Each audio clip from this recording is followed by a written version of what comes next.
오늘은 마음속에 오래 남아있는 화와 억울함에 대해 조용히 이야기해 보려 합니다.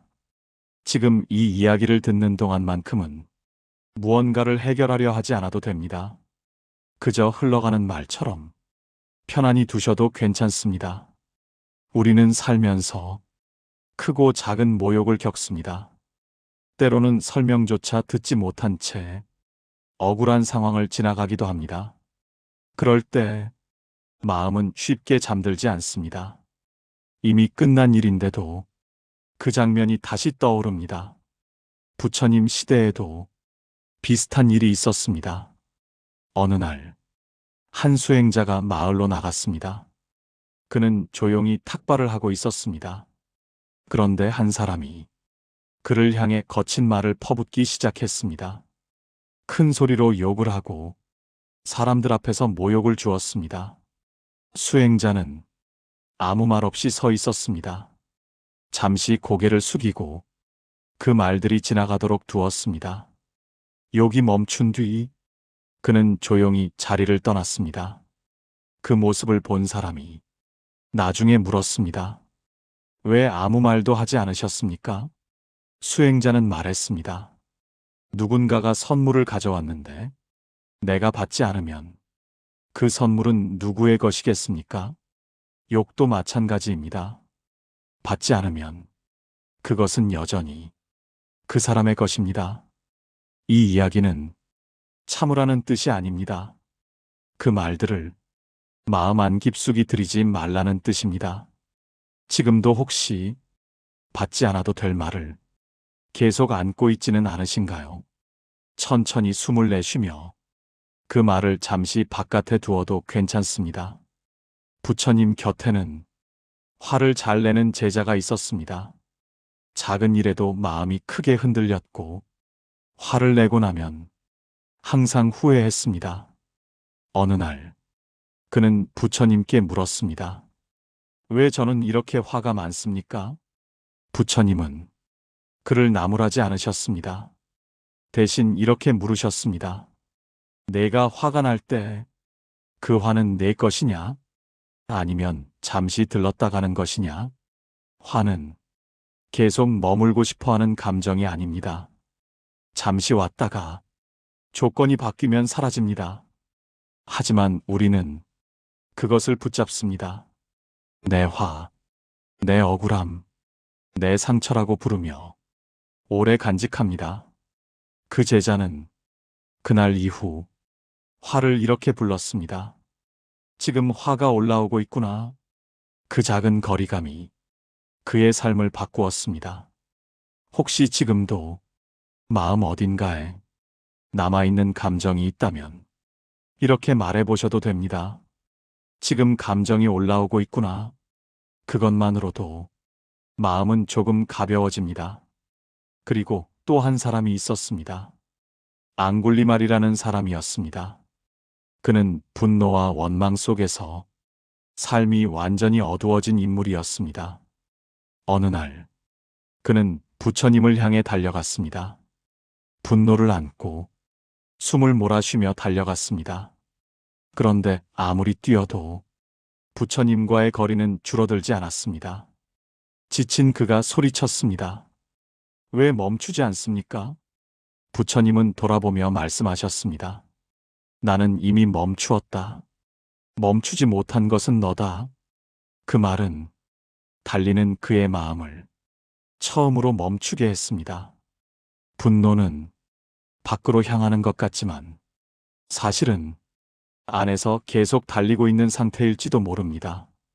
멈추는 순간 길은 달라집니다. 지금 이 이야기를 들으며 혹시 마음이 조금 잦아들고 있다면 그것으로 충분합니다. 화를 완전히 없애지 않아도 됩니다. 다만 붙잡지 않는 것, 억울함을 완전히 지우지 않아도 됩니다. 다만 오늘 밤만큼은 조금 덜 생각하는 것, 숨을 천천히 들이마시고 길게 내쉬어 보십시오. 불은 산소를 줄이면 자연히 잦아듭니다. 당신의 마음도 그렇습니다. 오늘 이 시간은 무언가를 고치기 위한 시간이 아니라 마음을 조금 식히는 시간입니다. 조용히 그저 흘러가듯 이 말을 두셔도 좋습니다. 지금 이 순간 당신은 충분히 괜찮습니다. 화를 낸 것도 아닌데 마음속에서 계속 무언가 끓고 있고 이미 끝난 일인데도 그 장면이 반복해서 떠오르고 억울했던 말 한마디가 계속 심장을 건드립니다. 참으려고 했고 이해하려고도 했고 넘어가 보려고도 했지만 어느 순간 그 화가 가슴 안에서 불처럼 번지고 있습니다. 부처님은 화를 억누르라고 하지 않으셨습니다. 대신 화를 제대로 보지 않으면 그 불길이 결국 나를 먼저 태운다고 하셨습니다. 분노는 상대를 향해 있는 것 같지만 가장 먼저 상처 입는 건 내 마음이라고 하셨습니다. 부처님 시대에도 지금 우리와 다르지 않은 사람들이 살고 있었습니다. 억울해하는 사람, 화를 참지 못하는 사람, 분노로 인생을 망쳐가는 사람. 어느 날 한 수행자가 마을로 탁발을 나갔습니다. 그런데 그 마을에는 유독 성격이 거칠기로 소문난 사람이 살고 있었습니다. 그는 수행자들을 달갑게 여기지 않았습니다. 그날도 그 수행자를 보자마자 거친 말을 퍼붓기 시작했습니다. 위선자들, 일도 하지 않으면서 밥만 얻어먹는구나. 주변 사람들까지 들릴 정도로 모욕적인 말이 쏟아졌습니다. 그런데 수행자는 고개를 숙인 채 조용히 서 있었습니다. 얼굴이 붉어지지도 않았고 맞서지도 않았습니다. 욕이 끝나자 그는 아무 말 없이 돌아섰습니다. 그 모습을 본 한 사람이 물었습니다. 스님, 그렇게 심한 말을 듣고도 왜 가만히 계셨습니까? 억울하지도 않으셨습니까? 수행자는 잠시 미소를 지으며 말했습니다. 누군가 선물을 가져왔는데 내가 받지 않으면 그 선물은 누구의 것이겠습니까? 그 사람이 말했습니다. 당연히 가져온 사람의 것이지요. 수행자는 고개를 끄덕였습니다. 욕도 마찬가지입니다. 내가 받지 않으면 그것은 여전히 그 사람의 것입니다. 이 이야기를 들은 부처님은 그 수행자를 칭찬하시며 이렇게 말씀하셨습니다. 받지 않은 욕은 마음에 상처를 남기지 않는다. 우리는 화가 날 때 그 말이 내 안으로 들어오게 둡니다. 그리고 그 말을 붙잡고 밤새 되씹습니다. 받지 않아도 될 말을 굳이 안고 들어와 내 마음을 태우는 것입니다. 하지만 여기서 끝이 아닙니다. 부처님 곁에는 유난히 성격이 급한 제자가 하나 있었습니다. 그는 수행을 하면서도 작은 일에 쉽게 화를 냈습니다.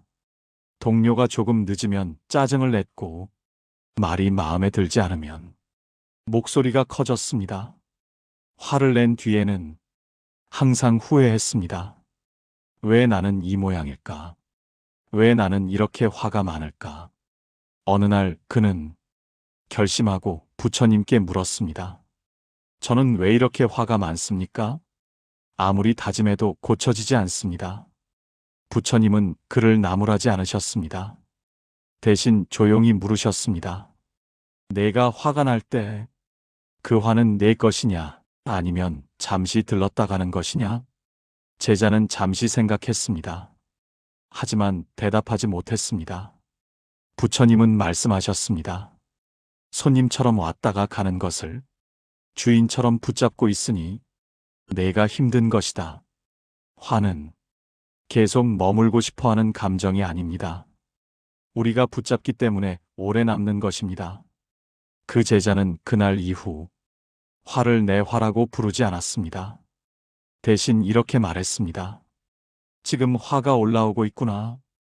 아주 작은 표현의 차이였지만 그는 점점 달라졌습니다.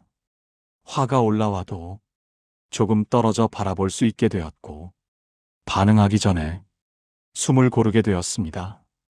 그리고 시간이 흐르자 사람들은 말했습니다. 예전의 그 사람이 아니다. 그렇다면 가장 깊은 분노를 품었던 사람은 어땠을까요? 부처님 시대에 앙굴리말이라는 인물이 있었습니다. 그는 원래 평범한 청년이었습니다. 하지만 오해와 모함, 잘못된 스승의 말에 휘둘리면서 점점 분노와 원망 속으로 빠져들었습니다. 세상은 나를 속였고 나는 버림받았다고 믿었습니다. 그 분노는 점점 커져 그는 결국 사람들을 해치는 삶을 살게 되었습니다. 사람들은 그를 두려워했고 멀리 피했습니다. 어느 날 그는 부처님이 근처를 지나간다는 소식을 들었습니다. 저 사람도 나를 두려워하겠지. 그는 시험해보고 싶었습니다. 칼을 들고 부처님을 향해 달려갔습니다.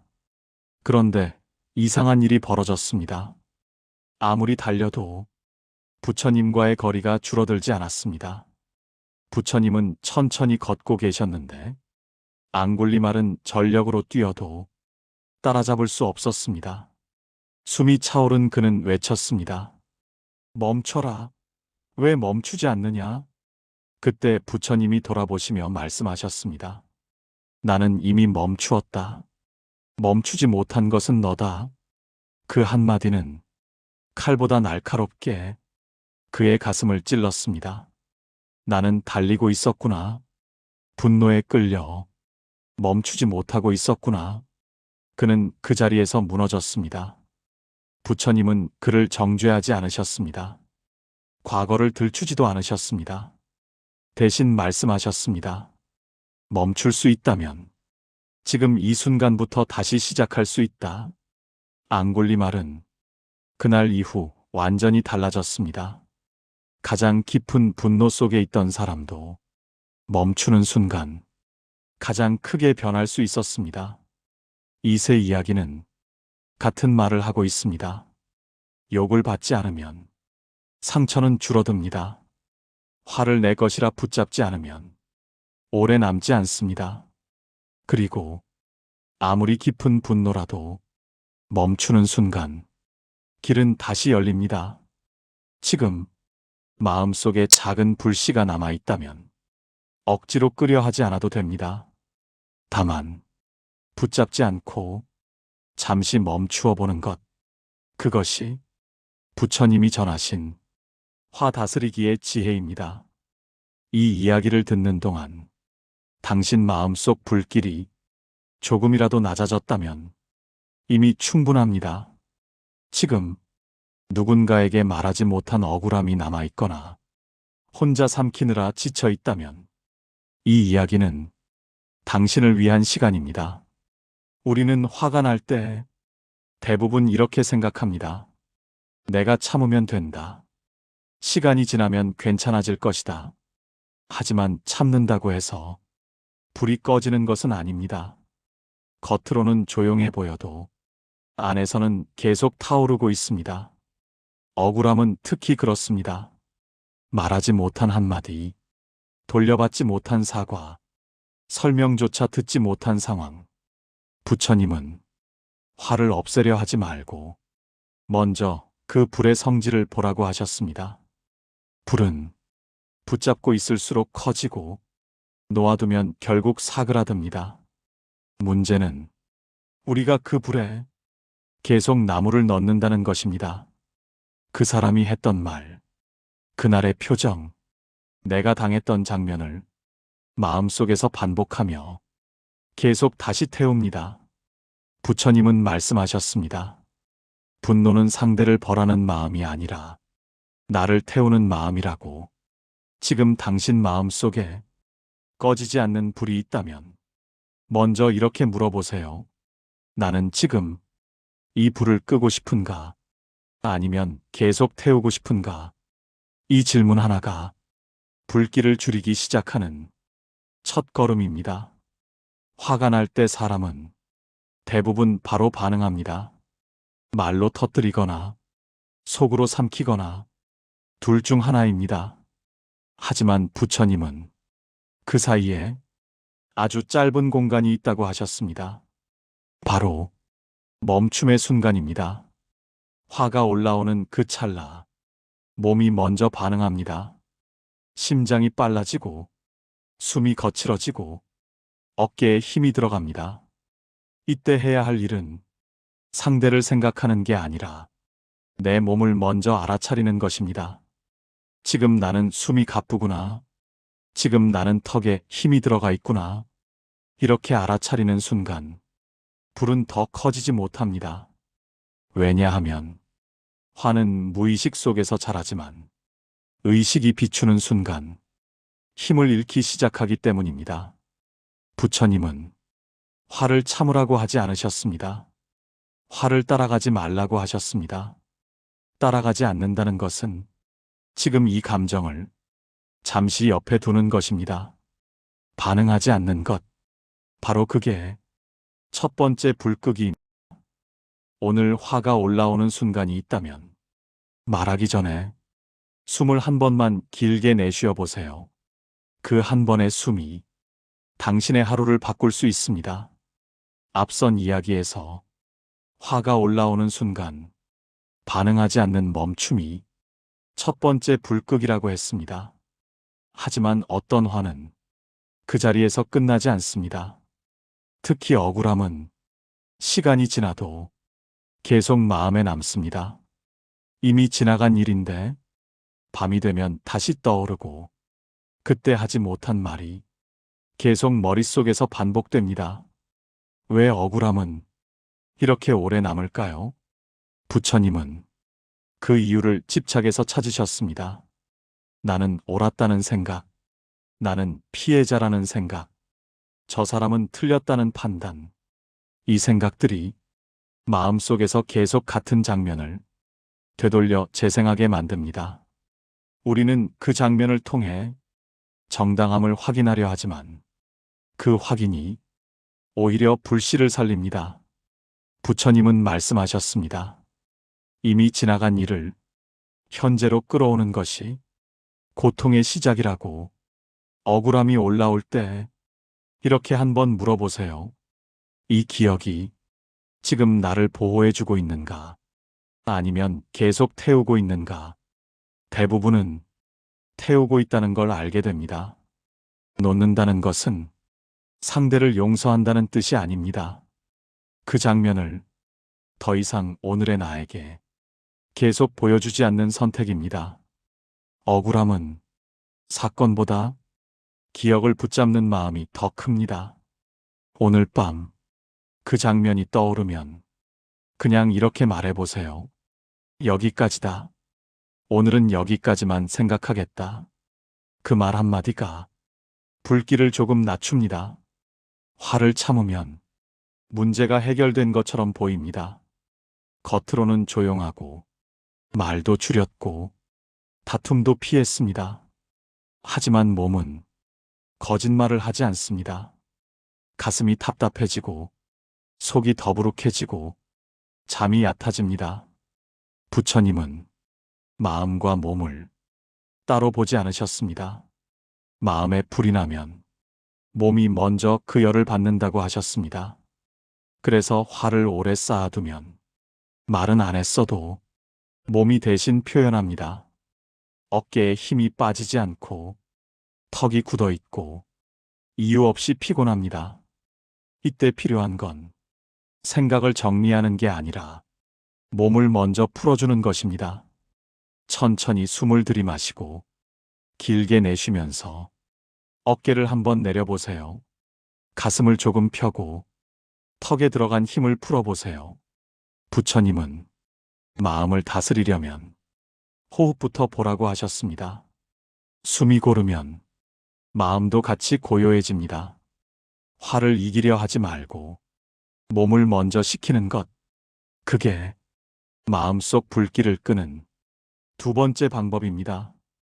요즘 이유 없이 몸이 무겁다면 혹시 말하지 못한 감정이 남아있는 건 아닌지 조용히 돌아보셔도 좋겠습니다. 어떤 사람의 말투에 유난히 예민해지고 특정한 상황에서만 유독 감정이 크게 올라옵니다. 겉으로는 지금의 일이 원인 같지만 사실은 예전의 기억이 함께 반응하는 경우가 많습니다. 부처님은 현재의 고통은 과거의 흔적과 만나 커진다고 하셨습니다. 지금의 말 한마디가 예전에 들었던 상처와 겹칠 때 분노는 배가 됩니다. 그래서 우리는 지금 화를 내는 것 같지만 사실은 예전의 나까지 함께 반응하고 있는 겁니다. 이때 필요한 건 상대를 바꾸는 게 아니라 내 안에 오래된 상처를 알아차리는 일입니다. 지금 이 분노가 정말 오늘의 일 때문인가? 아니면 비슷했던 과거의 기억까지 함께 올라온 것인가? 이 질문을 던지는 순간 분노는 조금 작아집니다. 부처님은 자기를 아는 것이 모든 다스림의 시작이라고 하셨습니다. 같은 화가 반복된다면 그건 당신이 약해서가 아니라 아직 치유되지 않은 부분이 남아있다는 신호일 수 있습니다. 그 신호를 부끄러워하지 않아도 됩니다. 부처님은 감정을 억압하라고 하지 않으셨습니다. 다만 그 에너지를 어디에 쓸지 보라고 하셨습니다. 화가 올라올 때 그 힘은 아주 강합니다. 말로 쏟아내면 상처가 되고 안으로 삼키면 병이 됩니다.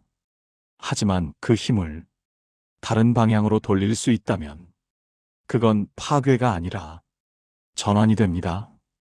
예를 들어 억울함이 크다면 그만큼 당신이 정의를 중요하게 여긴다는 뜻일 수 있습니다. 무시당한 느낌이 강하다면 그만큼 존중받고 싶다는 마음이 있다는 뜻입니다. 분노는 잘못된 감정이 아니라 강한 가치가 건드려졌다는 신호입니다. 부처님은 이 신호를 미움으로 쓰지 말고 자기 이해로 쓰라고 하셨습니다. 지금 화가 난다면 이렇게 물어보세요. 나는 지금 무엇을 지키고 싶어서 이렇게 화가 나는가? 그 답을 알게 되면 분노는 조금 방향을 잃고 마음은 조금 정리됩니다. 그때부터 화는 상처가 아니라 나를 이해하는 단서가 됩니다. 하지만 때로는 이해할 여유도 없이 당장 터질 것 같은 순간이 있습니다. 말이 먼저 튀어나올 것 같고 표정이 굳고 이미 심장이 빠르게 뛰고 있을 때 부처님은 그 순간을 가장 소중히 보셨습니다. 왜냐하면 바로 그 찰나가 업을 쌓는 순간이기 때문입니다. 한 번의 말, 한 번의 행동이 오래 남는 흔적이 됩니다. 그래서 그 순간에 길게 생각하려 하지 말고 아주 짧게 멈추라고 하셨습니다. 방법은 단순합니다. 입을 닫고 혀끝을 입천장에 붙이고 숨을 천천히 3번 내쉬는 것. 그 3번의 숨이 당신의 인생에서 후회할 말을 막아줄 수 있습니다. 분노는 순간의 불입니다. 하지만 말은 오래 남는 재가 됩니다. 지금 당장 폭발할 것 같다면 옳고 그름을 따지기 전에 일단 자리를 벗어나도 됩니다. 부처님은 이기는 것보다 흔적을 남기지 않는 것을 더 지혜롭다고 하셨습니다. 화를 참는 것이 아니라 화를 지나가게 하는 것. 그게 즉각적인 불끄기입니다. 하지만 우리는 늘 성공하지는 못합니다. 이미 말해버렸고, 이미 상처를 주었고, 이미 감정이 지나간 뒤 혼자 남아 후회할 때가 있습니다. 그때 찾아오는 감정은 분노보다 더 무겁습니다. 자책입니다. 왜 또 그랬을까? 왜 참지 못했을까? 나는 왜 이렇게 부족할까? 부처님은 이 자책 또한 또 다른 불이라고 하셨습니다. 분노가 밖을 태운다면 자책은 안을 태웁니다. 이미 지나간 행동을 100번 되돌려도 그 순간은 돌아오지 않습니다. 그래서 부처님은 후회에 머무르지 말고 배움으로 돌리라고 하셨습니다. 이렇게 말해보세요. 나는 실수했다. 하지만 나는 배울 수 있다. 이 한 문장이 자책을 멈추게 합니다. 우리는 완벽해서 수행하는 게 아니라 부족하기 때문에 배우는 것입니다. 화를 냈다면 그 사실을 인정하고 다음에 한 번 덜 반응하면 됩니다. 그게 수행입니다. 자신을 미워하지 않는 것. 그게 마음속 불길을 끄는 아주 중요한 지혜입니다. 앞선 이야기에서 분노 뒤에 남는 자책을 어떻게 내려놓아야 하는지 살펴보았습니다. 오늘은 화를 다스리는 단계를 넘어 마음이 조금 더 깊은 평온으로 가는 길을 이야기해 보겠습니다. 부처님은 화를 완전히 없애는 사람보다 화를 알아차리는 사람이 이미 평온에 가까워졌다고 하셨습니다. 예전에는 화를 내고 나서야 내가 화가 났다는 걸 알았습니다. 하지만 지금은 올라오는 순간, 아, 지금 화가 오고 있구나 하고 알아차릴 수 있습니다. 이 차이가 삶의 방향을 바꿉니다. 알아차림이 깊어질수록 감정은 나를 끌고 가지 못합니다. 화가 있어도 그 화가 나 전체가 되지 않습니다. 부처님 가르침에서 말하는 평온은 감정이 없는 상태가 아닙니다. 감정 위에 휩쓸리지 않는 상태입니다. 파도가 있어도 배가 뒤집히지 않는 상태. 그래서 진짜 평온은 조용히 강해지는 마음입니다. 요즘 화를 완전히 없애지는 못했어도 조금은 덜 흔들리고 있다면 당신은 이미 그 길 위에 서 있습니다. 멈추는 것, 호흡하는 것, 기억을 놓는 것, 몸을 먼저 풀어주는 것, 자책하지 않는 것, 그리고 알아차리는 것. 부처님은 화를 이기라고 하지 않으셨습니다. 화에 끌려가지 말라고 하셨습니다. 불은 바람을 만나면 커지고 가만히 두면 사그라듭니다. 당신의 분노도 그렇습니다. 지금까지의 삶이 당신을 예민하게 만들었을지 몰라도 그건 약해서가 아니라 지키려는 마음이 있었기 때문입니다. 이제는 그 지키려는 힘을 타인을 향한 공격이 아니라 자기 이해로 돌리면 됩니다. 화를 다스린다는 건 성인이 되는 게 아니라 조금 덜 후회하는 삶을 사는 것입니다. 조금 덜 흔들리고, 조금 덜 상처 주고, 조금 덜 자신을 미워하는 것. 그 정도면 이미 충분합니다. 혹시 오늘도 마음속에 작은 불씨가 남아있다면 이 말만 기억해 주세요. 나는 지금 이 불을 키우지 않아도 된다. 그 선택이 당신의 하루를 바꿉니다. 지금 이 시간도 당신은 충분히 잘하고 있습니다. 화병, 분노, 억울함처럼 마음속에서 오래 타오르는 감정을 부처님 가르침의 관점으로 풀어낸 이야기입니다. 화를 없애려 하기보다 그 불의 성질을 알아차리고 조금씩 식혀가는 과정에 대해 차분히 나누었습니다. 분노는 잘못된 감정이 아니라 지켜내고 싶었던 마음의 신호일 수 있습니다. 다만 그 불길이 나 자신을 먼저 태우지 않도록 잠시 멈추는 지혜가 필요합니다. 이 영상이 당신의 화를 완전히 없애주지는 못하더라도 지금 이 감정을 조금은 다르게 바라보는 시간이 되었기를 바랍니다. 억울함이 남아있는 밤에도, 후회가 밀려오는 순간에도 당신은 충분히 배우고 있는 중입니다. 조급해하지 않아도 됩니다. 마음은 천천히 식어갑니다.